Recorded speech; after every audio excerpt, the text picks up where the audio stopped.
අපේ හිත ඇතුලේ තියෙනවා දරුවනේ සංසාරයෙන් එන පුරුද්ද. ඒ පුරුදු තමයි ගොඩාක් හොඳ තියෙන මිනිසුන්ගේ පවා ඇද්ද පේන එක. ඇදක් පේන්න ගන්නේ ටික කලක් ගියාට පස්සේ.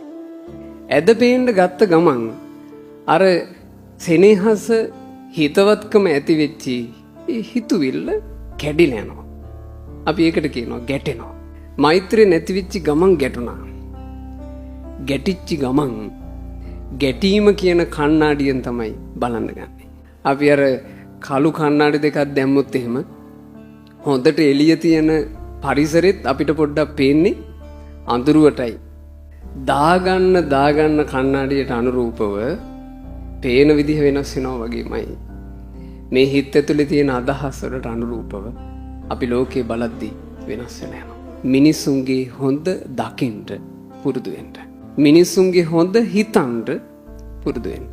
හොඳ හිතිය හැකි තරමට හොඳ දැකිය හැකි තරමට ජීවිතය හරි සැපයි.